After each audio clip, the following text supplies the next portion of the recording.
झालेला आहे।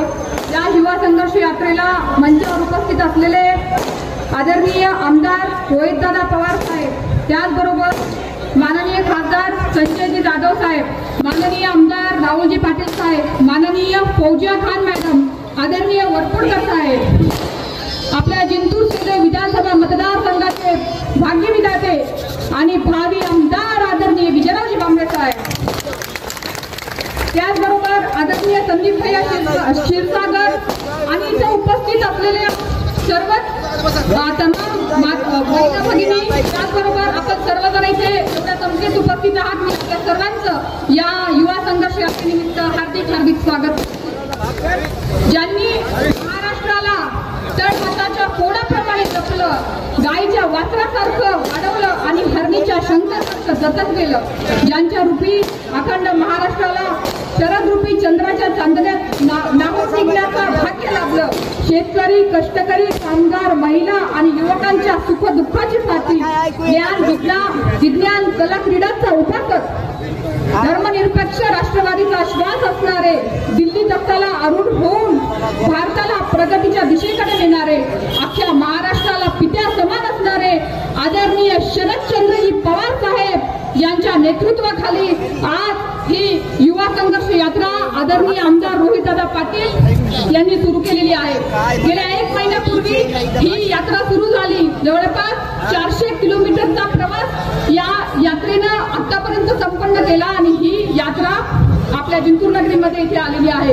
खऱ्या अर्थानं मला आदरणीय दादांचा अभिमान वाटतं, कौतुक वाटतं की त्यांनी अतिशय सुंदर या यात्रेचं सगळ्या गोष्टी केल्या आणि तमाम महाराष्ट्रात त्यांना अतिशय सुंदर असा प्रतिसाद भेटलेला आहे। खऱ्या अर्थानं आपल्या सगळ्यांना काय वाटतं, ही यात्रा खरंच युवा संघर्ष यात्रा घेण्याची आज आपल्याला का गरज आलेली आहे? खऱ्या अर्थानं आज युवकांचे प्रश्न, आज युवकांवर बेरोजगारी, शैक्षणिक दृष्ट्या अडचणी, औद्योगिक दृष्ट्या अडचणी, अनेक प्रश्न आपल्या समोर उद्भवलेले आहेत। आपण बघतो अनेक युवा वर्ग शिक्षण घेतात, डिग्री घेतात, परंतु त्यांना जॉब मिळत नाही।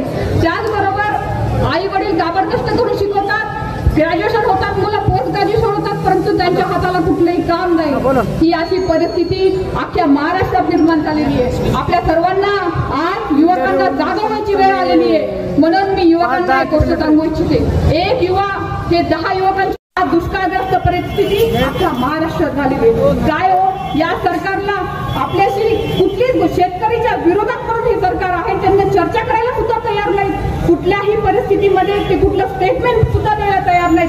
ही चुकीची गोष्ट आहे खऱ्या अर्थानं। आज त्यांची सत्ता आहे, उद्या आपली असेल सत्ता, काय येते जाते, परंतु विचार आणि निष्ठा ही कायम राहते। ही गोष्ट सुद्धा आपण सगळ्यांनी लक्षात ठेवली पाहिजे।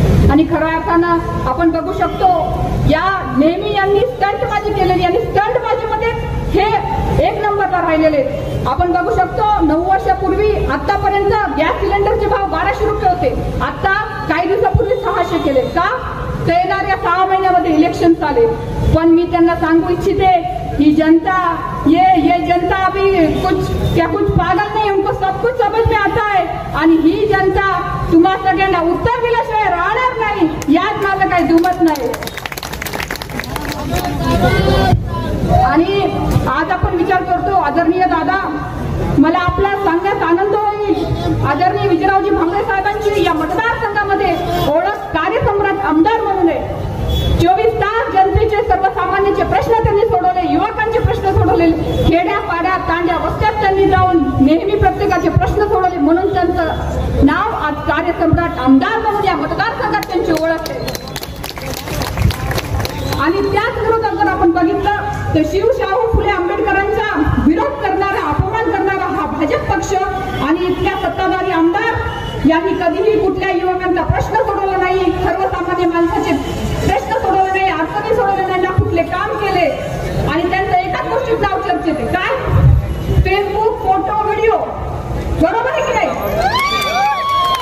त्याच्यामुळे इसके बाद अभी काम बोलेगा हे सगळ्यांनी आपण दाखवलं पाहिजे। आणि येणाऱ्या 2024ला आदरणीय साहेब या मतदारसंघाचे आमदार म्हणून निवडून येतील, यात माझं काही दुमत नाही, आता मी या निमित्ताने विश्वास देते। माझे मी मनोगत थांबविते।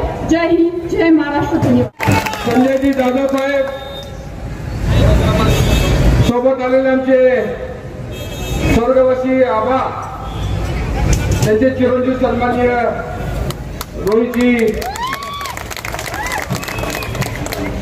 आमचे जिल्ह्याचे नेते, म्हणजे राजकारणामध्ये वरपुकर साहेबांचे नाव नाही घेतले तर आमचं काही खरं नाही. सुरेशरावजी वरपुकर साहेब चष्म्यातून पाहिलं खालीवर केलं की कार्यक्रम झाला. आता आमच्याकडे पाहणार नाहीत मला वाटतं. असे आमचे नेते सन्माननीय सुरेशरावजी वरपुकर साहेब, माझे सहकारी मित्र, नेहमीच विधानसभेमध्ये आक्रमकपणे कालचं मराठा समाजाचं आरक्षण असेल, धनगर समाजाचं आरक्षण असेल, मुस्लिम समाजाचं आरक्षण असेल, लिंगायत बांधवाचं आरक्षण असेल, त्याच्यासाठी आवाज त्यांनी उठवला. असे आदरणीय राहुल पाटील साहेब, आमचे नवीन जिल्हाध्यक्ष आता झाले सन्माननीय आमचे ज्येष्ठ नेते विजयरावजी गव्हाणे साहेब, माझे सहकारी मित्र, अनेक लोकांनी पक्ष सोडला, अनेक आमदार पक्ष सोडून गेले, पण ज्यांनी एक निष्ठ राहिले असे बीडचे आमचे आमदार संदीपया क्षीरसागर साहेब, संतोषजी गोपडे, आमचे माजी आमदार सन्माननीय वागचौरे साहेब, आमचे काळे साहेब, बाजीरावजी चौधरी, हेमंतरावजी अलरकर, रोहितदादा पवार यांच्या नेतृत्वाखाली युवा संघर्ष यात्रा सुरू झाली. 1 महिन्यापूर्वी दादांनी आम्हाला पुण्याला बोलवलं आणि आम्हाला सांगितलं की युवा संघर्ष यात्रा आपल्याला सगळ्याला काढायची. दादांनी आम्हाला 35 प्रश्न सांगितले.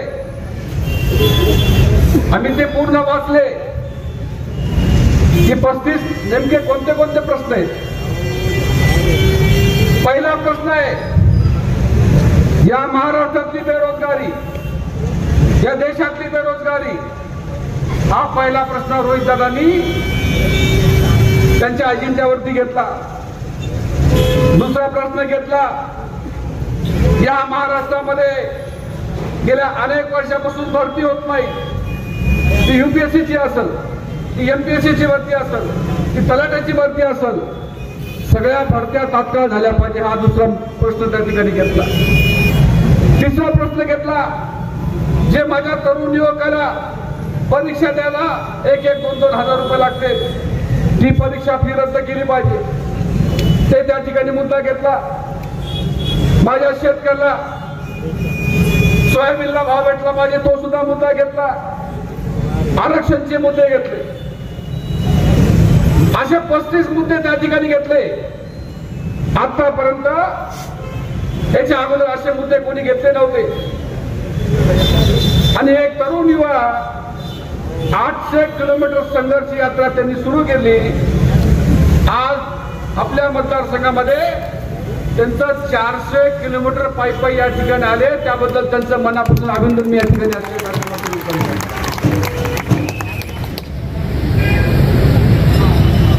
भाषण करणं सोपं आहे, पण पायी चढून संघर्ष करणं अवघड आहे.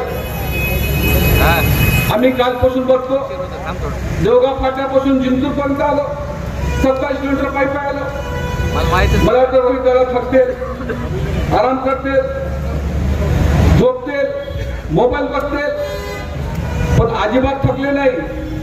दादा म्हणले किती वाजता मी त्यांच्या बाहेर विभागामध्ये 2:30 वाजता म्हणलं की 2:25 ते पुन्हा आपल्या कार्यकर्त्यांमध्ये घरडे घेऊन बसले.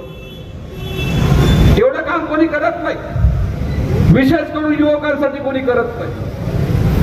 एक तरुण नेता आपल्या रस्त्यावरती उतरला, त्याला सगळ्यांनी साथ आपण सगळ्या कार्यकर्त्यांनी दिली पाहिजे. या ठिकाणी अनेक गोष्टींची चर्चा मला या ठिकाणी करायची. जिंतूर विधानसभा मतदारसंघातले अनेक शेतकरी या ठिकाणी बसले, अनेक युवक या ठिकाणी बसले. 80% वर्ग हा शेतकरी वर्ग आहे. मी रोहित दादाला 2-3 गोष्टींचा उल्लेख या ठिकाणी करणार आहे. मागच्या वर्षी आमच्याकडे सततचा पाऊस पडला. सततचा पाऊस पडल्यानंतर भाजप सरकारने घोषणा केली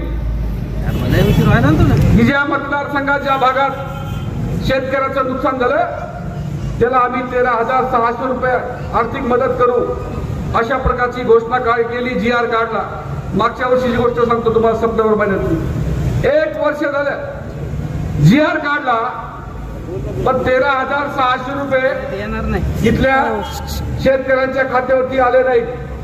ते आमचे 13,600 रुपये शेतकऱ्यांचे आमचे यावर्षी भेटले पाहिजे.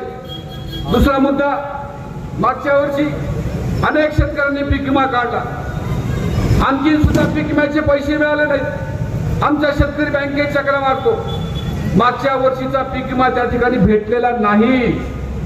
या वर्षी आम्ही सगळे महाविकास आघाडीचे प्रमुख, मोरपूकर साहेब असतील, खासदार साहेब असतील, फौजाताई असतील, राहुल पाटील साहेब असतील, आम्ही सगळ्यांनी अनेक वेळेस निवेदन दिलं. त्याच्यानंतर आपला जिल्हा वगळला होता, वर रोहित दादांनी आम्हाला सगळ्याला औरंगाबादला बोलवलं. औरंगाबादला बोलून विभागीय आयुक्तांची भेट घेतली. कमिशनर साहेबांना त्यांनी सांगितलं की मराठवाड्यातले अनेक तालुके तुम्ही सोडले, ते तुम्ही दुष्काळग्रस्त घेतले पाहिजे. विभागीय आयुक्तांना तो प्रस्ताव तात्काळ शासनाकडे पाठवला आणि आपल्या मराठवाड्यातले जे तालुके राहिले होते ते तालुके दुष्काळामध्ये घेतलेत. परंतु सरकारने घेतले म्हणजे काय घेतलं माहितीये, आपल्याला पुन्हा एकदा तोंडाला पाणी पुसलं. 2 प्रकारचे तालुके दुष्काळात त्यांनी केले. एक गंभीर स्वरूपाचा तालुका म्हणजे अतिसंवेदनशील मध्ये, आणि एक सौम्य, आपला सौम्य मध्ये मी घेतला म्हणजे कमी दुष्काळ. किती हुशार आहेत बघा. आपल्या परभणी जिल्ह्यामध्ये गंभीर दुष्काळ जाहीर नाही केला.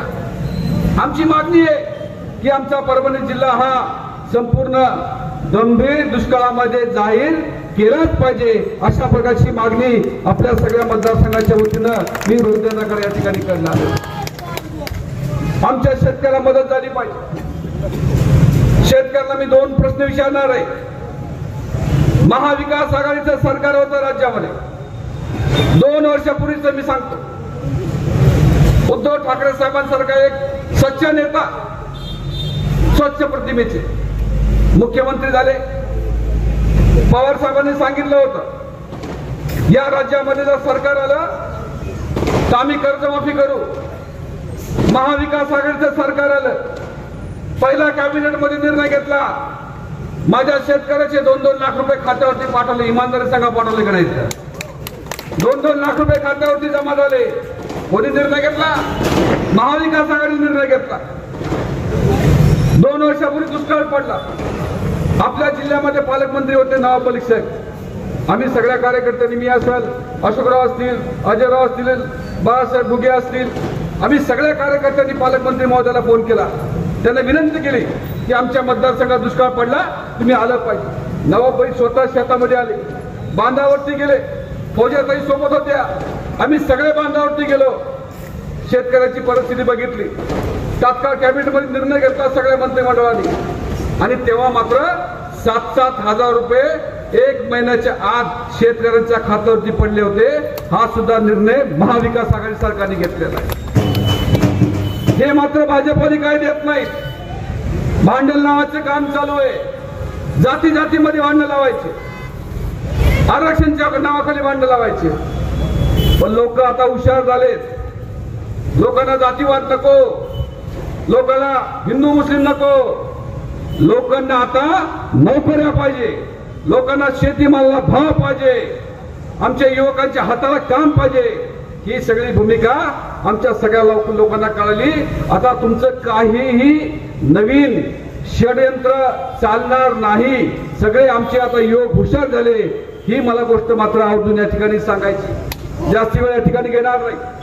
सर्व माझ्या कार्यकर्त्याला एकच विनंती या ठिकाणी करतो, यावर्षी प्रचंड दुष्काळ आहे, पाणी टंचाई आहे, लोकांना पिण्याचं पाणी देणं अत्यंत गरजेचं आहे. सगळ्या कार्यकर्त्याला विनंती करतो, 7 महिने आपला काम धंदा सोडून लोकांना पिण्याच्या पाण्यासाठी मदत करा.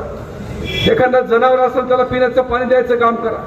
चारा छावणी या ठिकाणी सरकार सुरू करेल न करेल, पण आपल्याला मदत त्या ठिकाणी करावं लागणार आहे. ते काम माझ्या सर्व कार्यकर्त्यांनी करावं, अशा प्रकारची विनंती मी आजच्या कार्यक्रमाच्या निमित्ताने या ठिकाणी करणार आहे.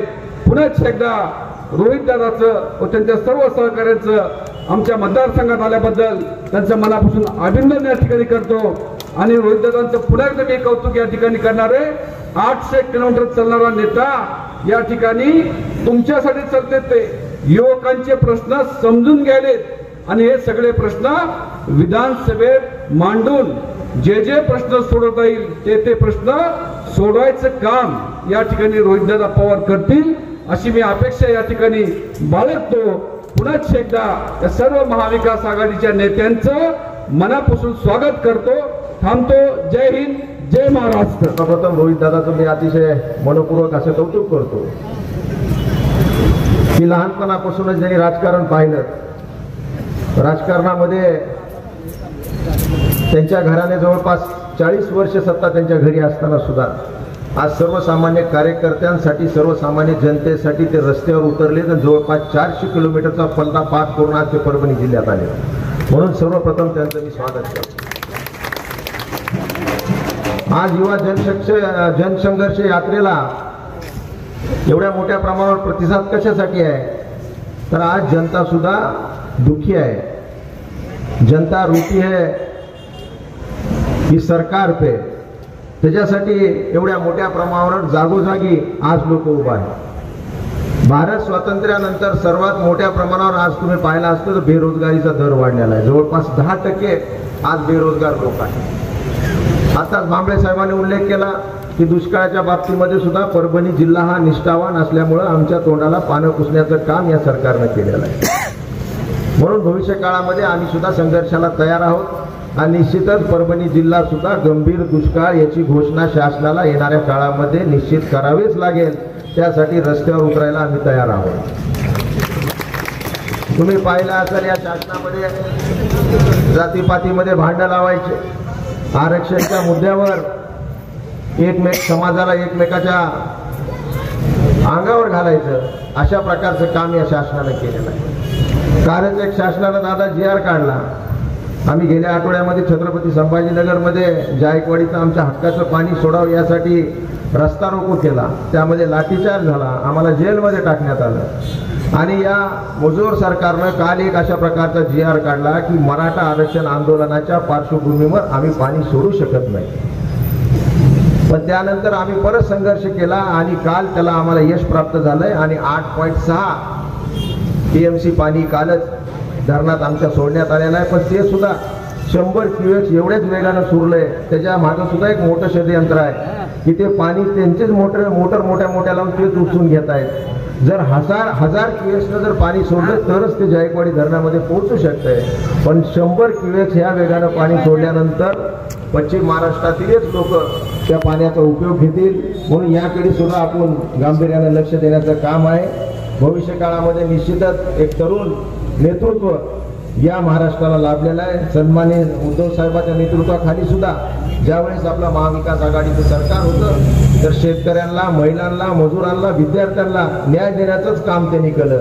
आणि ज्यावेळेसपासून एक खोके सरकार आलेलं आहे तुम्ही पाहिलं आहे फक्त आणि फक्त पैशाचं राजकारण, खोटं बोलण्याचं राजकारण एवढं या सरकारनं हाती घेतलेलं आहे. निश्चित हे सरकार जाणारच आहे. एक जोरचा धक्का फक्त आता मारायचा आहे आणि ती तुमच्या नेतृत्वाखाली निश्चितच महाराष्ट्रामध्ये होईल आणि येणाऱ्या 2024ला आपल्याला सत्ता परिवर्तन झालेले दिसेल. एवढंच या निमित्तानं सांगतो. परत एकदा तुमचं परभणी जिल्ह्यामध्ये हार्दिक असं स्वागत करतो आणि माझं लांबत चाललेलं मनोगत संपवतो. जय हिंद, जय महाराष्ट्र. मला वाटतं की देशामध्ये राहुलजी गांधी यांनी देशात पदयात्रा काढली आणि महाराष्ट्रामध्ये पहिल्यांदा जर कोणी संघर्ष यात्रा काढली असेल तर ती रोहितदादा पवार साहेबांनी या ठिकाणी काढली. देशाचा नेता राहुलजी गांधीकडे जातं संघर्ष यात्रे संदर्भामध्ये आणि महाराष्ट्राचा नेता संदर्भामध्ये पहिली संघर्ष यात्रा, युवा संघर्ष यात्रा काढणारे रोहितदादा पवार साहेब आहेत. आज परभणी जिल्ह्यामध्ये त्यांचं स्वागत होतं. परभणी जिल्ह्याचं नाही तर पुऱ्या मराठवाड्यामध्ये आज फार मोठी भीषण अशी परिस्थिती निर्माण झालेली आहे. मराठवाड्यामध्ये फार मोठा दुष्काळ ह्या ठिकाणी आपल्याला पूर्णपणे बघायला मिळतो. आताच आमचे सहकारी मित्र आमचे पाटील साहेब त्यांनी जायकवाडीचा प्रश्न या ठिकाणी निर्माण केला होता. मराठवाड्याच्या सर्व मित्रांनी आम्ही सगळ्यांनी मिळून तिथं आंदोलन या ठिकाणी केलं होतं आणि जायकवाडीच्या संदर्भामध्ये.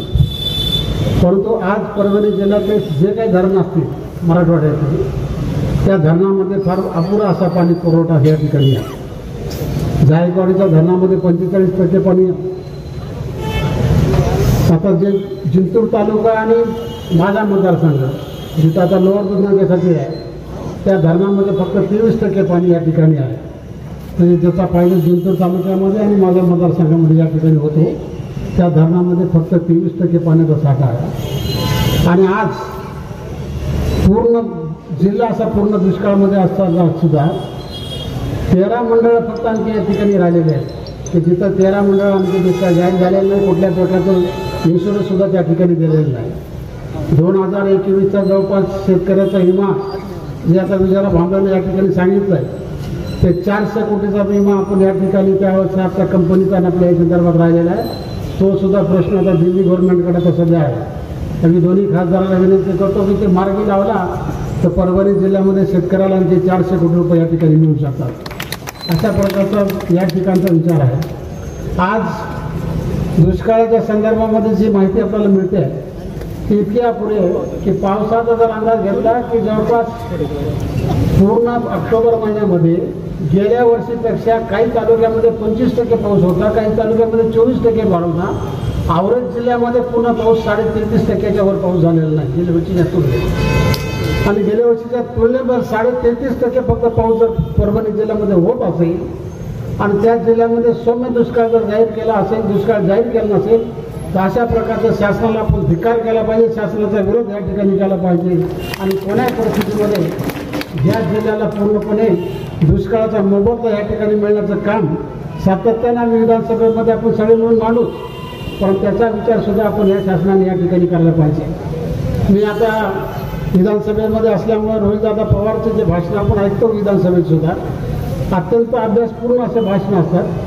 पूर्ण विषयाला धरून अशा प्रकारचे भाषणं असतात. आणि खऱ्या अर्थानं आज पवार साहेबांचा वारसदार म्हणून आज जे महाराष्ट्रामध्ये त्यांनी पदयात्रा काढलेली आहे त्याचं स्वागत या निमित्तानं आपल्या या जिल्ह्यामध्ये करतो.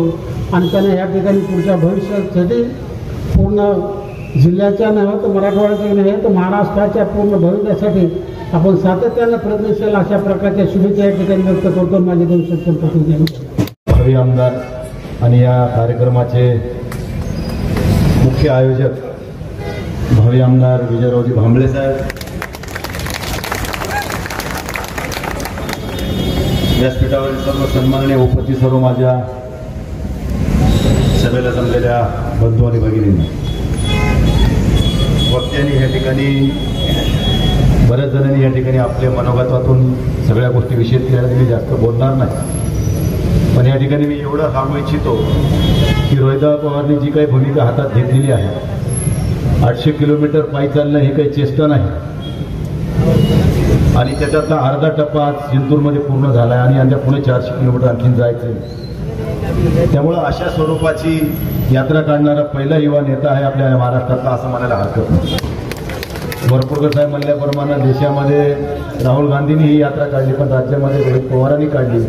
त्यांचं कौतुक करावं तेवढं कमी असं मी या ठिकाणी या निमित्तानं म्हणेन. शेवटी युवकांचे प्रश्न महत्त्वाचे आहेत, कारण ही युवा एका वेगळ्या दिशेनं भरकटली जाते आहे. त्यांना वेगळ्या दिशेनं भरकटल्या जायचा प्रयत्न केला जातोय आणि त्यांना त्यांच्या मूळ प्रश्नापासून दुर्लक्षित केल्या जाते आणि त्यांचं लक्ष केंद्रित करण्यासाठी ही युवा संघर्ष यात्रा या ठिकाणी रोहित पवारांनी सुरू केली. त्या यात्रेचं आपण निश्चितच सगळ्यांनी कौतुक केलं. या ठिकाणी भारतीय जनता पार्टी ह्या देशामध्ये 2 समाजामध्ये तेढ निर्माण करण्याचं सातत्यानं काम करते आहे. लोकांना विकासापासून दूर ठेवण्याचं काम केलंय. लोकांना काय हवं आहे, आज रोजगार पाहिजे, नोकरी पाहिजे, परंतु हे कुठलंही काम न देता फक्त 2 समाजामध्ये तेढ निर्माण करून आपल्याला आपली कशी पोळी भाजून घेता येईल एवढंच एक सातत्यानं काम करण्याचा प्रयत्न हे भारतीय जनता पार्टीचं सरकार करतं. आज महागाईचा विषय असेल त्याच्यावर काही बोलायला तयार नाही. जे कोणी संघर्ष करून या समाजामध्ये आपलं उभं राहण्याचा प्रयत्न करतात त्यांना ईडी सीबीआयच्या माध्यमातून दाबण्याचा प्रयत्न केला जातो. ज्यांच्यावर ईडीच्या कारवाया केल्या त्यांचं काय झालं, ह्यांच्या वटीत बसले की ते सगळे मोकळे झाले. मग तुम्हाला कारवाईच करायची. चोर म्हणून एखाद्याला तुम्ही संपवता तर त्याला चोराचीच वागणूक मिळाली पाहिजे. पण आमच्याकडे असलं की ते चोर आणि तुमच्याकडे असला की शाहू, ही भूमिका ही सरकारची जरा दुटप्पीपणाची दिसते. खऱ्या अर्थानं देशाच्या पंतप्रधानांनी मला वाटते मध्य प्रदेशच्या सभेमध्ये NCP वर नॅशनल करप्ट पार्टी म्हणून आक्षेप घेतला आणि चौथ्या दिवशी अजितदादाला उपमुख्यमंत्री म्हणून शपथविधी तुम्ही देता.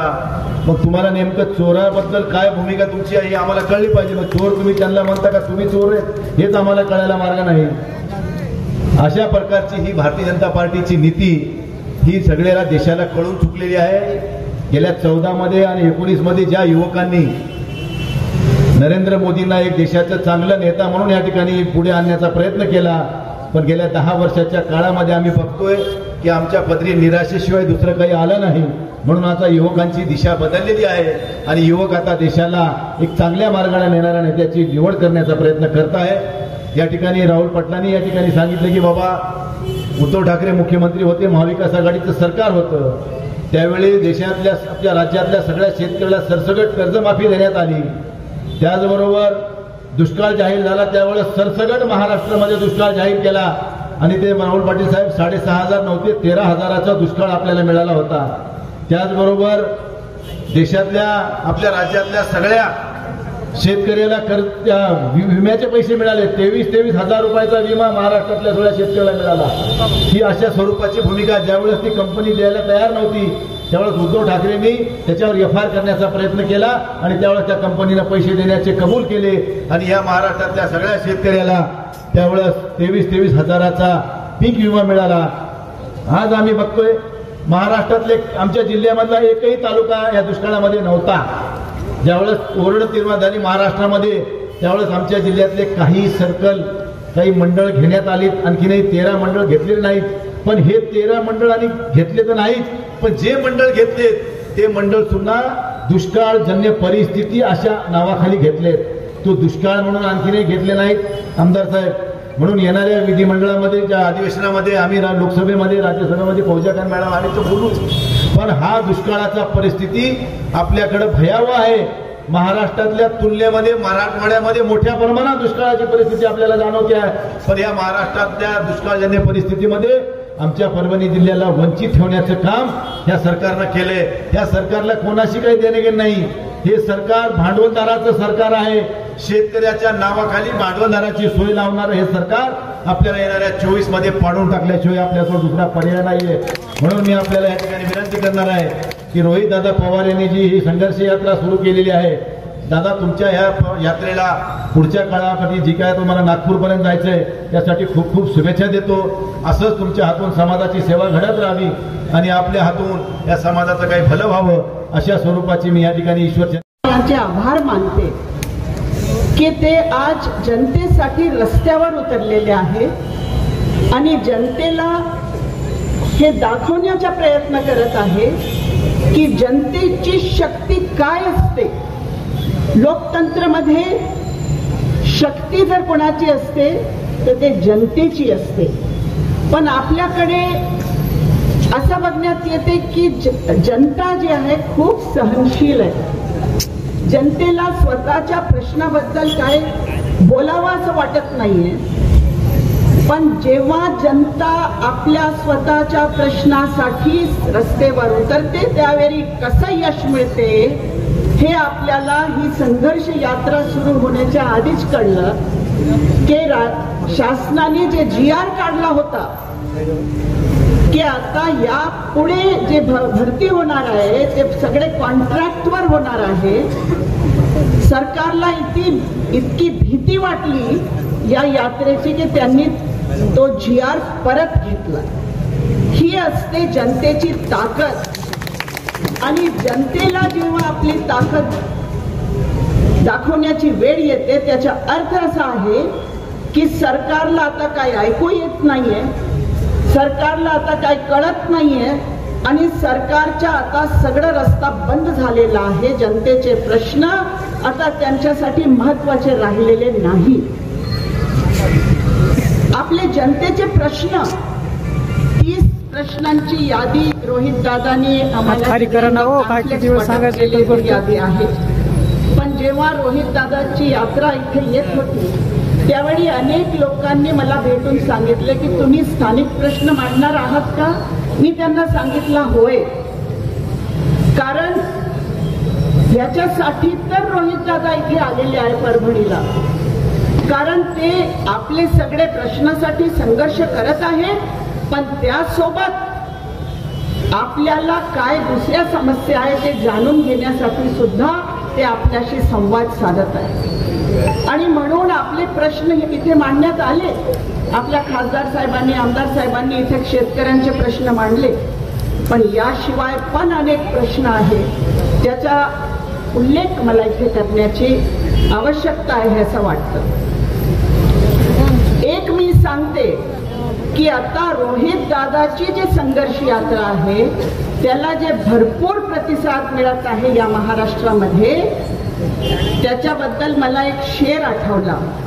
एक शेर मुझे याद आया कि जिनमें तन्हा चलने के हौसले होते हैं, जिनमें तन्हा चलने के हौसले होते हैं, एक दिन उन्हीं के पीछे काफिले होते हैं. और ये काफिले उसी का नतीजा है कि रोहित दादा पवार के पीछे अब पब्लिक की, जनता की ताकत खड़ी है और वो जनता अब बोल रही है कि ये मेरे प्रश्न है और ये प्रश्न रोहित दादा पवार है, अनेक आमदार खासदार है, आप विधानसभा में, आप लोकसभा में, राज्यसभा में, विधान परिषद में ये प्रश्न आप लोग उठाओ. लेकिन उसके साथ साथ जनता को भी रास्ते पर उतरकर अपने सवाल पूछने होंगे, क्योंकि मराठवाड़ा एक मागास हुआ एरिया है, पिछड़ा एरिया है, जहां का मानव विकास निर्देशांक बहुत ही कम है. शिक्षण हो, आरोग्य हो और जो भी हमारे विकास के निर्देशांक है वो महाराष्ट्र के दूसरे विभागों से बहुत कम है. इसलिए मराठवाड़ा के लिए खास तौर पर ज्यादा तवज्जो देने की जरूरत है. मैं रोहित दादा तुम्हाला मी एक विनंती करते, तुम्ही जसा कर्जतच्या MIDC साठी संघर्ष करत आहात त्याप्रमाणे परभणीच्या MIDC जे आहे वेगवेगळ्या आमच्या, त्याच्यासाठी सुद्धा आपण बोलावं.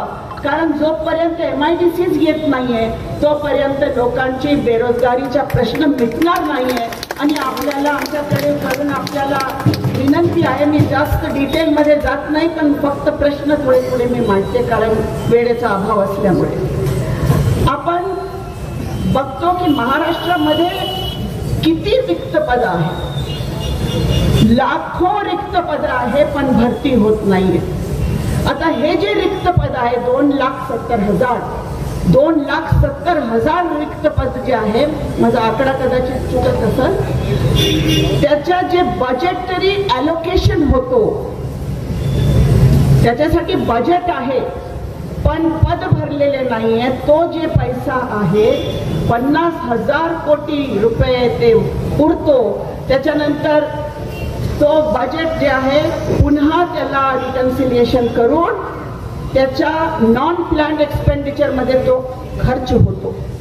हे भ्रष्टाचार आहे. मला वाटतं हे माझा स्पष्ट आरोप आहे की हे भ्रष्टाचार आहे. आणि या सरकारमध्ये ते म्हणतात की भ्रष्टाचार मुक्त भारत आम्ही करू, पण मला असं वाटतं की भ्रष्टाचार आज एवढा वाढलेला आहे की ज्या क्षेत्रामध्ये आपण गेलो तिथे भ्रष्टाचार आहे. आपण बोलतोच की हे खोके सरकार आहे, त्यांच्याकडे वॉशिंग मशीन आहे, अनेक आरोप आहे.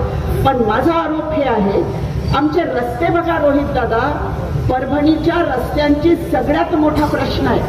कारण परभणीचे रस्ते एवढे वाईट आहे आणि इतके ऍक्सिडेंट होतात आमच्या रोड्सवर की मला वाटतं डेली आमच्याकडे 2-3 लोकांचे मृत्यू या रोड्सवर होतो. नॅशनल हायवेज, हॅमचे रोड्स असो, कुठलाही रोड असो.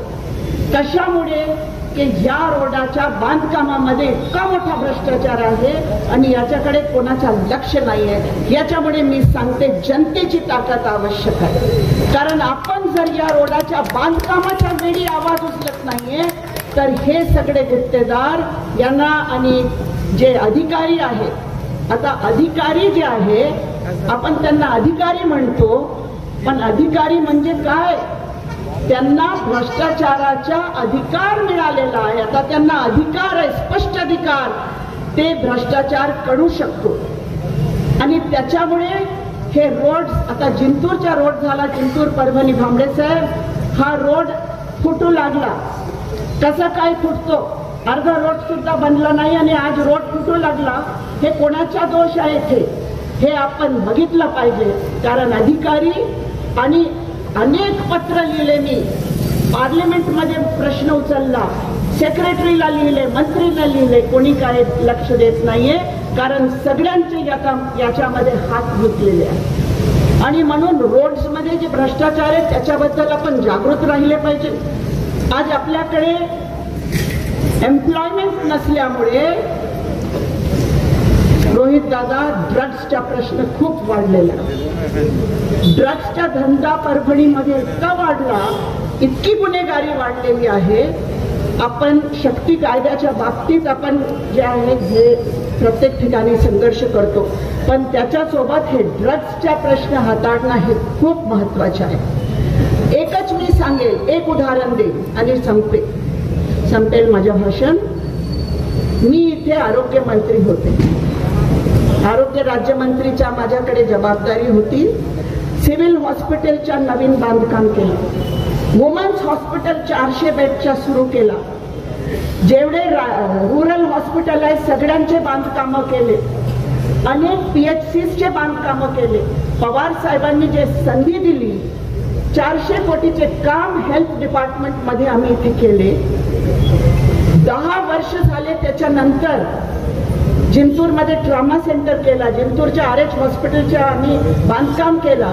झरीमध्ये PHC केली. अनेक उभारले. आता आम्ही बंडू जाधव आहे, राहुल पाटील आहे, आम्ही खेचून आणले मेडिकल कॉलेज. आज मेडिकल कॉलेज सुरू झालं. आम्ही इतके आंदोलन केले त्याच्यासाठी. पण 10 वर्ष झाले आरोग्य विभागाची काय हाल आहे तुम्ही आता सामान्य माणसालाच विचारा. काय होते? गोर गरीब जर गेला तर त्याचा इलाज होत नाहीये. 10 वर्षानंतर जे काम आपण केलं त्याच्यानंतर काहीच काम झालेलं नाही आरोग्य विभागामध्ये. कशामुळे होत नाहीये? कारण या सरकारमध्ये फक्त टक्केवारीचे काम होत आहेत. टक्केवारी सरकार आहे. आणि जेव्हा हे टक्केवारी पूर्ण होते त्यावेळी इथे सगळा समाधानी असा दाखवण्यात येते. हा सगळ्यात मोठा परभणीचा प्रश्न आहे. एवढंच मी सांगते. प्रश्न तर अनेक आहे पण वेळेचा अभाव आहे. रोहित दादाच्या पुन्हा एकदा स्वागत करते. आपण इथे आलात, आमचे प्रश्न ऐकले आणि आता आमचे प्रश्न हे विधानसभेच्या नागपूर अधिवेशनामध्ये आपण उचलणार या भरोश्यावर मी आपला आभार व्यक्त करते आणि थांबते. धन्यवाद. ही 350-400 किलोमीटरचा प्रवास करून आपल्या परभणी जिल्ह्यामध्ये जिंतूर या शहरामध्ये आज इथं आलेली आहे. सुरुवातीला मी आपल्या सर्वांना संविधान दिनानिमित्त शुभेच्छा देतो. लोकशाहीचा आवाज आणि विचार हा आपण सर्वजण मिळून आणि लोकशाहीचे तत्व, संविधानाचे तत्व हे आपण एकत्रित राहून जपूया आणि त्यासाठी लढूया. तसंच या भागामध्ये सर्व समाजाच्या युवांनी स्वतःच्या हक्कासाठी आपला प्राण त्याग केला. अशा सर्व युवांना मी आदरांजली वाहतो. तसंच ज्या ज्या शेतकऱ्याने स्वतःचा प्राण त्याग करण्याचा विचार केला त्यांना सुद्धा मी आदरांजली वाहतो. येत्या दिवसांमध्ये आणि महिन्यांमध्ये आणि काळामध्ये कोणालाही अशा प्रकारचा निर्णय घ्यावा लागणार नाही अशी परिस्थिती आपल्या या राज्यामध्ये आणण्यासाठी आपण सर्वजण एकत्रित प्रयत्न करूया. तसं तुमच्या सर्वांच्या मनातले आमदार आणि 2024चे आपल्या या भागाचे खरे आमदार माझे मित्र विजयजी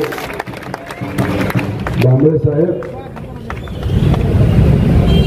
तसेच या ठिकाणी उपस्थित असणारे माजी आमदार संजयजी वाघचौरे, प्रेक्षाताई भांबरे, रोहिताबा पाटील, गव्हाणे साहेब, अजयजी गव्हाणे, सामान्य लोकांसाठी महत्त्वाचे असणारे मुद्दे, युवांसाठी महत्त्वाचे असणारे मुद्दे आमच्या माता भगिनींसाठी महत्त्वाचे असणारे मुद्दे, शेतकरी, कष्टकरी, छोटे मोठे व्यवसाय, अशा पद्धतीने सर्वांचेच जे कुठले महत्त्वाचे मुद्दे ते या युवा संघर्ष यात्रेमध्ये आपण घेतलेले आहेत. ही यात्रा जेव्हा आम्ही काढत होतो तेव्हा विरोधातले अनेक नेते आमच्यावर हसत होते. काही नेत्यांनी आमच्या आणि आपल्या सर्वांच्या या यात्रेवर टीका टिप्पणी केली. मी त्याचं उत्तर दिलं नाही, पण मनोमन फक्त एकच विचार केला की जेव्हा केव्हा आपल्या या महाराष्ट्रामध्ये अन्याय होतो, सामान्य लोक अडचणी देतात, तर या महाराष्ट्राचे स्वाभिमानी मराठी माणसं कधी शांत बसत नाही. अन्यायाच्या विरोधात ते लढतात आणि त्यातूनच प्रेरणा घेऊन आम्ही सुद्धा लढणार, लोकांपर्यंत पोहोचणार, त्यांच्या अडचणी समजून घेऊन टप्प्याटप्प्याने अधिवेशनापर्यंत जाऊन तिथं तुमच्या सगळ्यांचा आवाज म्हणून तिथं तुमच्या या अडचणी आम्ही मांडू आणि तो सोडवण्याचा प्रयत्न प्रामाणिकपणे करू, असा शब्द या ठिकाणी आपल्या सर्वांना देतो. तुम्ही मराठवाड्याचा जेव्हा आपण विचार करतो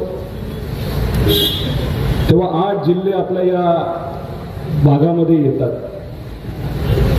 अशा परिस्थितीमध्ये अनेक अडचणी आपल्या सर्वांना सोसाव्या लागतात.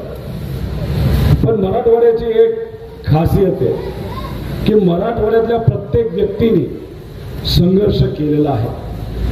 आज सुद्धा पाऊस कमी झाला, जास्त झाला, तिथं आपल्याला संघर्ष करावा लागतो. विकासाच्या बाबतीत संघर्ष करावा लागतो. पण शेवटी संघर्ष करून आपल्या सर्वांना न्याय देण्याचा प्रामाणिकपणे प्रयत्न आपण सर्वजण मिळून करत असतो. आणि ही शक्ती मराठवाड्यामध्ये आल्यानंतर आम्हा सर्वांना या यात्रेच्या माध्यमातून मिळाली. आम्ही लोकांना भेटलो, लोकांची चर्चा केली, लोकांच्या अडचणी समजून घेतल्या. नगर जिल्हा पुणे जिल्हा केला, पुणे जिल्हा झाल्यानंतर नगर जिल्हा केला.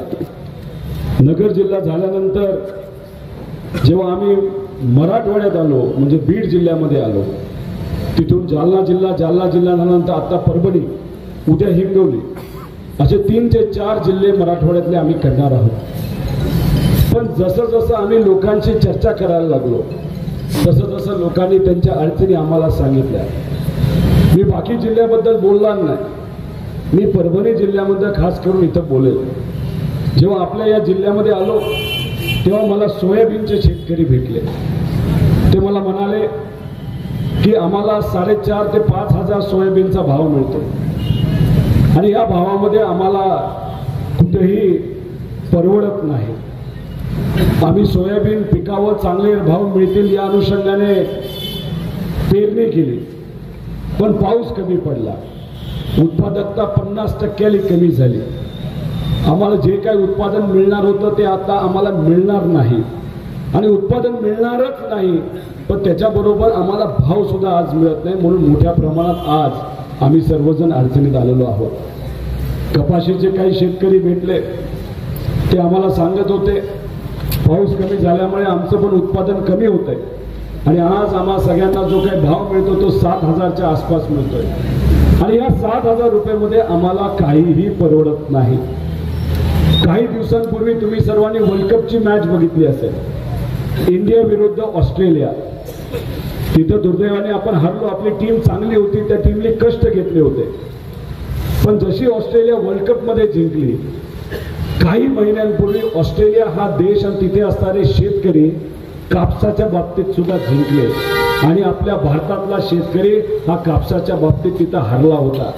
जेव्हा आपल्या या महाराष्ट्रामध्ये, या देशामध्ये कापसाचे भाव हे 12,000च्या आसपास गेले होते, तेव्हा केंद्र सरकारने ऑस्ट्रेलियामधून तिथं असणाऱ्या ऑस्ट्रेलियाचा शेतकऱ्याचा कापूस आपल्या भारतामध्ये आणला आणि इथे असणाऱ्या शेतकऱ्याला अडचणीत आणून भाव 12,000वरनं 6,000वर आणून दाखवले. हे करामती सरकारचं काम आहे आणि मग याचा विरोध हा आपण सर्वांनी केला पाहिजे. तर शेवटी आपला शेतकरी जेव्हा शेतामध्ये काम करतो, कष्ट घेतो, त्याची एवढीच अपेक्षा असते की माझ्या शेतीमालाला कुठेतरी चांगला भाव मिळावा.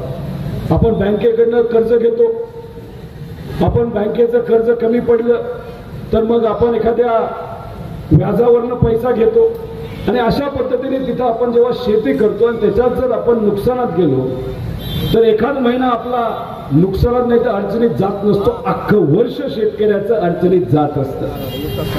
आणि मग आपण अपेक्षा करतो विम्याचे पैसे आपल्याला येतील। विमा 1 रुपयाचा आपण सगळ्यांनी भरला, पण शेतकऱ्याचं कधीच म्हणणं नव्हतं की आम्हाला 1 रुपयामध्ये विमा द्या। शेतकऱ्याचं म्हणणं असं होतं जेव्हा आम्ही सर्वजण अडचणीत येऊ तेव्हा आम्हाला विम्याचा मोबदला हा लगेचच मिळाला पाहिजे, एवढीच आमच्या शेतकऱ्याची अपेक्षा होती। पण तसं घडताना आपल्याला दिसत नाही। आपण 1 रुपयाचा विमा भरला असला आणि कृषी मंत्र्यांनी आपल्या सर्वांना काय सांगितलं होतं की दिवाळी आम्ही गोड करू। झाली का आपल्या सगळ्यांची दिवाळी गोड? मिळाला का विमा आपल्याला? आपल्याला जो काही ऍडव्हान्स होता, कोणाला 3000 मिळाले, कोणाला 1200 रुपये मिळाले, 1600 मिळाले, 3-4 हजार रुपये मिळाले। एक शेतकरी मला म्हणाला की दादा आम्हाला विम्याचे 1600 रुपये भेटले। मी म्हणलं मग घेतले का? नाही। कोण जाणार परभणीच्या शहरामध्ये, कोण तिथं जाणार, अधिकाऱ्यांशी बोलणार, कसं पैसा घेणार, याच्यापेक्षा न गेलेलं परत। अशी आज आपल्या सर्वांची परिस्थिती आहे। तसंच कापसाच्या बाबतीत, सोयाबीनच्या बाबतीत, तुरीच्या बाबतीत तुम्ही टीव्हीवर कुठल्याही मंत्र्याला तुमच्या हिताचं, तुमच्या बाजूचं कापसाचे भाव वाढण्यासाठी, तसंच सोयाबीनचे भाव वाढण्यासाठी कधी आज बोलताना बघितले का? मंत्री तुमच्या बाजूने बोलताना आपण बघितलेत का? तुमचे पालकमंत्री तुमच्या या जिल्ह्यामध्ये किती वेळा आलेत मला सांगा? आलेत का? जर पालकमंत्रीच आपल्या जिल्ह्यामध्ये येत नसतील तर इथं असलेल्या लोकांना अडचणी काय आहेत हे कसं त्यांना समजणार? अधिकाऱ्याशी चर्चा सुद्धा त्यांची झालेली नाही।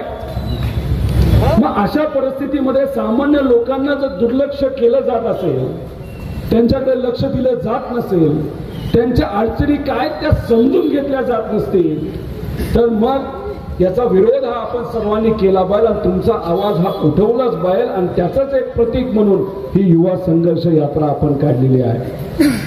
खरं तर विजयराव भांबळे साहेब असतील, राहुलभाऊ पाटील साहेब असतील, तसेच आपले खासदार जाधव साहेब असतील, फौजियाताई असतील, इतरही सर्व नेत्यांनी जेव्हा दुष्काळ जाहीर झाला आणि त्याच्यातून अख्खा आपला जिल्हा हा वगळण्यात आला होता, या लोकांनी आंदोलन केलं, पुढाकार घेतला, तिथं अधिकाऱ्यांकडे गेले, आम्ही कमिशनरांकडे गेलो, तुम्ही सर्वांनी त्याचा विरोध केला। मग दुसऱ्या यादीमध्ये आपला जिल्हा हा घेण्यात आला, पण त्याच्यामध्ये सुद्धा आपली चेष्टा केली। पहिल्या यादीमध्ये 40 तालुके घेण्यात आले होते आणि त्या 40 तालुक्यामध्ये 99 ते 100% जे मतदारसंघ होते ते सत्तेत असणाऱ्या आमदारांचे होते। मग इथं असणारा आमदार सुद्धा सत्तेत आहे, मग जिंतूर हा तालुका का घेण्यात आला नाही? याच्याबद्दल आपले जे लोकप्रतिनिधी आहेत किती वेळा सरकारकडे जाऊन लढले, ऐकले का तुम्ही? ते लढले तुमच्या सर्वांच्या हितासाठी, वाचले का पेपरमध्ये? मग अशा परिस्थितीमध्ये हे लोक जेव्हा लढली तेव्हा दुसऱ्या यादीमध्ये आपलं नाव आलं असलं तरी त्याच्यामध्ये कुठेही लिहिलेलं नाही की आमच्या शेतकऱ्याला किती रुपयाची मदत ही मिळणार आहे। पहिल्या यादीत लिहिले, पण दुसरा जिल्हा ज्याच्यामध्ये तुमचा जिल्हा घेण्यात आला आहे त्याच्यामध्ये कुठेही नमूद केलं नाही की आमच्या शेतकऱ्याला मदत किती दिली जाणार। एनडीआरएफचे जे निकष म्हणतात, जर जिरायत भाग असेल तर त्याला 8,500 रुपये, जर बागायत भाग असेल त्याला 13,500 रुपये, पण 8,500 आणि 13,500 मध्ये आपलं भागत नाही। अधिवेशनामध्ये मुख्यमंत्री साहेब बोलले होते की एनडीआरएफचा जो नॉर्म आहे, जे काही निकष आहेत त्याच्या 3 पट पैसे आम्ही आमच्या शेतकऱ्याला देणार, असं गेल्या वर्षी अतिवृष्टीच्या वेळेस त्यांनी सांगितलं होतं। अतिवृष्टीचे पैसे आलेत का आपल्याला? आपल्या या भागामध्ये गेल्या वर्षीचे सातत्याने झालेल्या पावसाचा पैसा आलेला नाही। त्यामुळे या अधिवेशनामध्ये गेल्या वेळेसचा जो पैसा तुमचा हक्काचा आला नाही त्याचाही आवाज आम्ही उठवणार आणि यंदा दुष्काळ जो जाहीर झालाय त्याच्यासाठी आमच्या शेतकऱ्याला 4 ते 5 पट पैसा मिळाला पाहिजे, हाही मुद्दा आम्ही सर्वजण मिळून अधिवेशनामध्ये घेणार आहोत। तसंच आम्ही इन्शुरन्सचा विषय घेणार आहे, विम्याचा प्रश्न घेणार आहोत।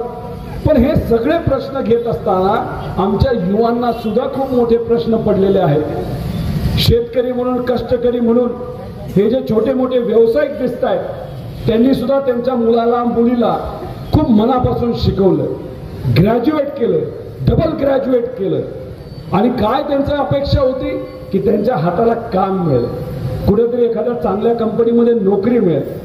पण काय आजची परिस्थिती, 48% इंजिनियर या महाराष्ट्रामध्ये जे डिग्री घेऊन बाहेर पडतात त्यांना या महाराष्ट्रामध्ये नोकरी मिळत नाही. ही आजची परिस्थिती आहे.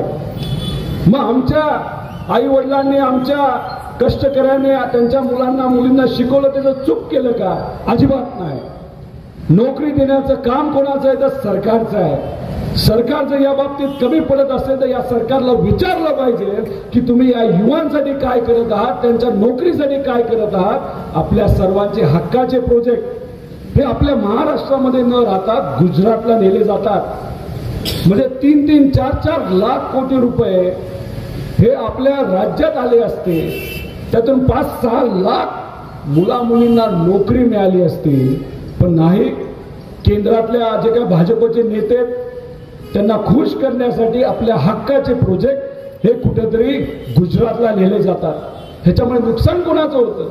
युवा पिढीचं होतं. आज डिग्री घेतल्यानंतर आज जर युवांना काम नाही मिळालं, 2 वर्षानंतर कंपन्या विचारतात 2 वर्ष तू काय करत होता? आहे का या युवांची चूक त्याच्यामध्ये? अजिबात नाही. मग युवांचा आवाज म्हणून ही युवा संघर्ष यात्रा अधिवेशनामध्ये तिथं त्यांचे मुद्दे मांडणार आहेत. विद्यार्थ्याच्या स्कॉलरशिप मिळत नाही, महिलांचा सुरक्षेचा प्रश्न अतिशय मोठा झालेला आहे. आणि मग या विषयांवर चर्चा झाली पाहिजे. तुम्ही टीव्ही बघा, तुम्ही पेपर मधल्या बातम्या बघा, काय आपल्या सर्वांना ऐकायला मिळते, बघायला मिळते, वाचायला मिळते. मुख्यमंत्री कोण होणार, उपमुख्यमंत्री कोण होणार, कोण कुठला आयोग घेणार, कोणाला कुठलं मंडळ मिळणार. अरे ते तुम्ही तुमच्याबद्दल बोलत आहात, पण आमच्या लोकांबद्दल कोण बोलणार? आमच्या महाराष्ट्राच्या तमाम जनतेबद्दल कोण बोलणार? अरे यांच्यावर बोललं पाहिजे. आज यांच्या अडचणी सोडवल्या पाहिजे. एखाद्या शेतकऱ्याला आज जर अडचण आली, त्याच्या हातामध्ये जर पैसा नाही आला तर अख्खं कुटुंब त्याचं उद्ध्वस्त होऊ शकतं. हा विचार या सरकारच्या डोक्यामध्ये आजपर्यंत आलेला नाही. आम्ही आपल्या सर्वांचा आवाज बनवून हाच विचार या सरकारच्या डोक्यामध्ये घुसून टाकणार आहोत, एवढं या ठिकाणी आपल्या सर्वांना सांगतो.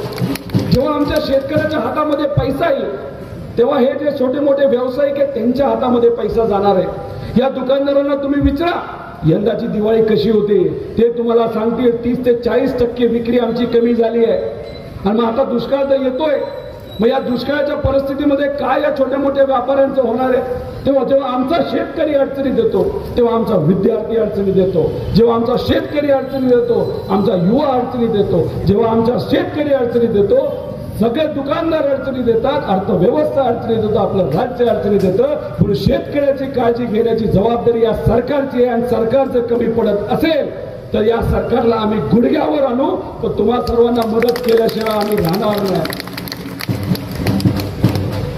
त्याच्याबरोबर या सरकारमध्ये जर तुम्ही चर्चा बघितली तर मंत्री लोकात नाही, मंत्री आहेत मंत्रालयामध्ये. त्यांचे OSD जे असतात त्यांचे अधिकारी आहेत 5 स्टार हॉटेलमध्ये. हे सगळे मंत्र्याचे जे OSD आहेत त्यांचे जे अधिकारी आहेत फाईल घेऊन 5 स्टार हॉटेलमध्ये बसतात आणि मग त्यांनी सांगितलेल्या फाईलवरच फक्त हे मंत्री सही करतात. मग समजून घ्या या फाईलमध्ये काय असेल. त्याच्यामध्ये तुमच्या हिताचं काहीच नाही, फक्त त्यांचं हित त्याच्यामध्ये आहे. याचा विरोध करत या सरकारला जाणीव करून देतोय की तुम्ही मुद्द्याचं बोला, आम्ही आमच्या युवांचं बोला, आमच्या विद्यार्थ्यांचं बोला, आमच्या शेतकऱ्याचं बोला, आमच्या कष्टकऱ्याचं बोला. म्हणून ही युवा संघर्ष यात्रा आम्ही सर्वांनी मिळून काढलेली आहे. त्याच्यामध्ये आपण जर बघितलं तर अनेक मुद्दे आपण बोलू शकतो, अनेक अडचणी आहेत. पण भाजप आणि त्यांचे जे सगळे मंत्री आहेत ते फक्त खोटं बोलतात. आरक्षणाबद्दल ते खोटं बोलले.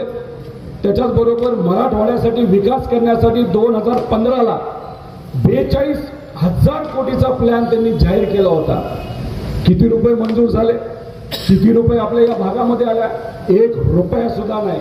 जेव्हा इलेक्शन डोळ्यासमोर ठेवतात तेव्हा मोठ्या मोठ्या घोषणा करतात, पण जेव्हा खऱ्या अर्थाने लोकांच्या हितासाठी काम करण्याची वेळ येते तेव्हा हिंदू मुस्लिम करण्याचा प्रयत्न केला जातो, मराठा ओबीसी करण्याचा प्रयत्न केला जातो आणि मग ह्याच्यावरून लोकांचं लक्ष हे विचलित केलं जातं, मीडियाचं लक्ष हे विचलित केलं जातं. पण आमच्या सगळ्यांचं मत आहे आरक्षण हे महत्वाचं, आरक्षणाला आम्ही पाठिंबा देतो, त्यासाठी सुद्धा आम्ही लढणारच आहोत.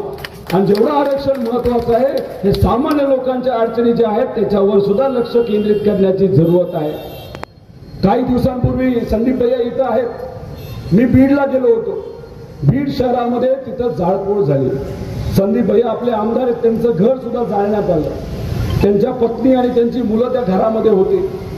त्याच्याचबरोबर अनेक तिथं असणारे मराठा नेत्यांची घरं जाळली, ओबीसी नेत्यांची घरं जाळली, दुकानं फोडली. आता तिथं आम्ही गेल्यानंतर जेव्हा लोकांशी चर्चा केली तेव्हा लोकांशी बोलत असताना त्यांनी आम्हाला सांगितलं की दादा तिथं जे लोक होती, जे जाळपोळ करत होते ते प्रोफेशनल लोक होती, प्रोफेशनल. त्यांच्या हातामध्ये पेट्रोलचा बॉम्ब होता, त्यांच्या हातामध्ये फॉस्फरसचा बॉम्ब होता, त्यांच्या हातामध्ये एक वेगळ्या प्रकारची दगडं होती आणि एक गाडी अशासाठी होती, त्या गाडीमध्ये नुसती दगडं भरली होती. जेव्हा दगडं संपायची ते प्रोफेशनल लोक जायची, गाडीत बसायची, गाडीतून दगडं हातामध्ये घ्यायची आणि तिथं ते जाळपोळून दगडफेक ते करायचे. याच्यात जर त्यांच्यातल्या एखाद्या व्यक्तीला लागलं तर एक विशिष्ट पद्धतीची ॲम्ब्युलन्स तिथे येत होती आणि त्या ॲम्ब्युलन्समध्ये त्या मुलांना ठेवलं जायचं आणि ती ॲम्ब्युलन्स कुठं जायची आजपर्यंत कोणाला सापडलेली नाही. एका दगडामध्ये एक CCTV फुटायचा, अशा प्रकारची ही लोक होती. त्याच्याबरोबर प्रत्येक घराला नंबर दिला गेला होता की संदीप भैयाला 17 नंबर, तिथं पंडित आहेत त्यांच्या घराला 22 नंबर, राऊत म्हणून नावाचं एक दुकान आहे त्याला काहीतरी 36 नंबर. आणि 6 तास जाळपोळ ही बीड जिल्ह्यामध्ये, बीड शहरामध्ये चालू होती. 6 तास तिथं असताना पोलीस प्रशासन हे शांत बसलं होतं. संदीप भैयाचं घर आहे, त्या घरासमोर बीड जिल्ह्याचं पोलिसांचं मुख्यालय आहे, तिथं 250 पोलीस होते, पण ते फक्त बघत राहिले.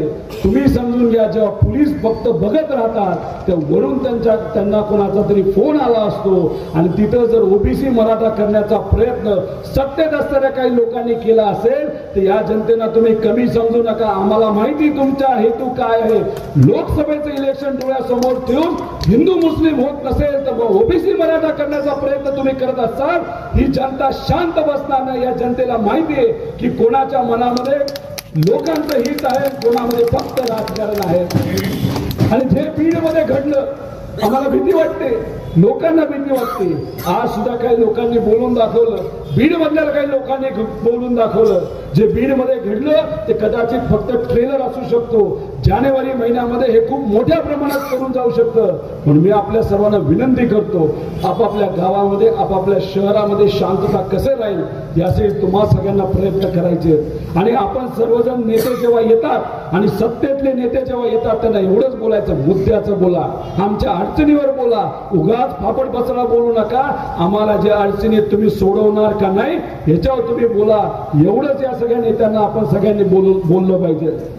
जिंतूरमध्ये येऊन तुम्हा सगळ्यांना भेटून खूप मनापासून आनंद झाला. विजयरावांनी खूप चांगलं असं नियोजन इथं केलं. विजयरावांकडे बघितल्यानंतर मला असं सारखं वाटतं की ते आमदारच आहेत. थोडक्यातच त्यांची आमदारकी काय कारणांवर, म्हणजे विजयरावांची भीती किती घेतली होती बघा त्यांच्या इलेक्शनच्या काळामध्ये. कुठले कुठले नेते आले तुम्ही सांगा बरं. कोण आलं? 2 मुख्यमंत्री आले. अजून पलीकडच्या जवळच्या तालुक्यामध्ये मोठी सभा झाली. एवढं करून सुद्धा, एवढी मोठी शक्ती विरोधात असून सुद्धा तुम्ही सर्वांनी प्रेम केलं. ठीक आहे, त्यावेळेस ते आमदार झाले नाहीत पण आपल्या मनाचे आमदार आहेत. पण उद्या ते आपल्या सर्वांचे या भागाचे 100% लोकप्रतिनिधी बनणार आहेत. जेव्हा राष्ट्रवादी पक्ष हा फुटला तेव्हा काही लोकांना असं वाटलं की विजय भाऊंची ताकद कमी झाली. विजय भाऊ, तुम्हालाही सांगतो आणि इथे असणाऱ्या सर्व लोकांना सांगतो की आदरणीय पवार साहेब भक्कमपणे तुमच्या बरोबर आहे आणि उद्याच्या काळामध्ये आपल्याला फक्त लढायचंय आणि आपल्याला जिंकायचंय.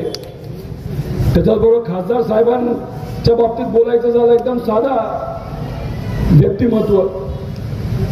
त्यांच्यातलेच काही जण त्यांना सोडून पलीकडे गेलेले आहेत. पण अजिबात खासदार साहेब तुम्ही काळजी करू नका.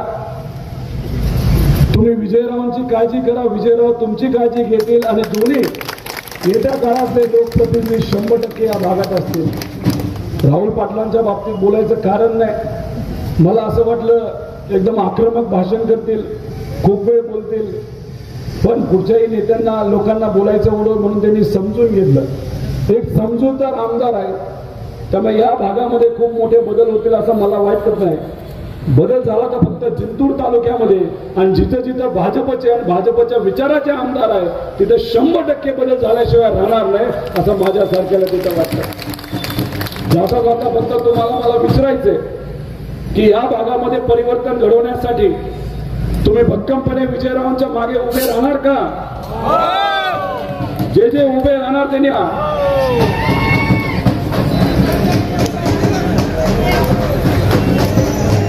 तसंच खासदार साहेब इथं आहे. महाविकास आघाडी करणं आपण करणार आहोत. इथून खासदार साहेब परत एकदा खासदार व्हावेत यासाठी तुम्ही खासदार साहेबांच्या पाठीमागे आहात का?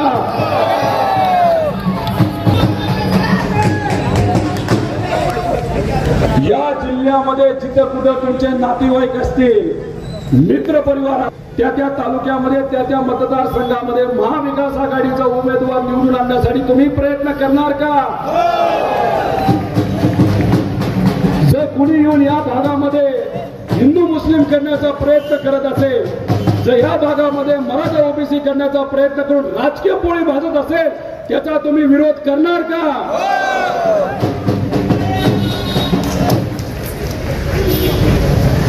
हा उत्साह, ही ताकद, ही ऊर्जा खरंच आम्हा सगळ्यांना प्रेरणा देऊन जाणारी आहे. तुमच्या सगळ्यांकडनं ही प्रेरणा घेत येत्या काळामध्ये ज्या पद्धतीने माझ्या मतदारसंघातला MIDCचा मुद्दा मी घेतलेला आहे, तसंच आम्ही सर्व लोकप्रतिनिधी म्हणून आपल्या या भागामध्ये जिंतूरमध्ये जी असणारी MIDC असेल, त्याच्याच बरोबर आपल्या परभणी जिल्ह्यासाठी जी जिल्हा पातळीवरची MIDC असेल, या सर्व MIDC मध्ये चांगले जास्तीत जास्त प्रोजेक्ट यावे आणि MIDC अजून मोठी व्हावी आणि आमच्या इथल्या लोकल मुलामुलींना तिथं काम मिळावं, यासाठी आम्ही सर्वजण तुमचा आवाज म्हणून अधिवेशनामध्ये तिथं आवाज उठू आणि 100% येत्या काळामध्ये इथं MIDC आणि इथं असणाऱ्या युवांना रोजगार मिळेल याची एक काळजी आम्ही सर्वजण घेऊ. तसंच परभणीमध्ये असणारी 38 एकरावर टेक्सटाईल पार्क जी तुमच्या सगळ्यांच्या हक्काची होती, ती इथून दुसरीकडे कुठेतरी घेण्यात आली, नाहीतर दुसरी नुसती घोषणा झाली, ती सुद्धा पार्क आपल्यापर्यंत कशी येईल, आरोग्य व्यवस्था चांगली कशी होईल, या सर्व गोष्टींकडे आम्ही लक्ष देणार आहोत. एवढंच या ठिकाणी आपल्या सर्वांना सांगतो. तुम्ही एवढ्या मोठ्या संख्येने आलात त्यासाठी मी मनापासून आपल्या सर्वांचे आभार व्यक्त करतो. आमच्या बरोबर आमचे पदयात्री गेले 350-400 किलोमीटर चालत आहेत. सोशल मीडियावर आपण सर्वांनी पाठिंबा दिला. आज या शहरामध्ये तुम्ही पाठिंबा दिला, त्यासाठी मी मनापासून आपल्या सर्वांचे आभार व्यक्त करतो. इथं आलेले सर्व मान्यवरांचे वेळात वेळ काढून इथं तुम्ही आलात, पाठिंबा दिला, त्यासाठी मी मनापासून आपल्या जिंतूर सहार न्यूज चॅनलची बातमी आवडल्यास सबस्क्राईब करा, लाईक करा, शेअर करा. जिंतूर सहार न्यूज चॅनलसाठी मी शेख अली.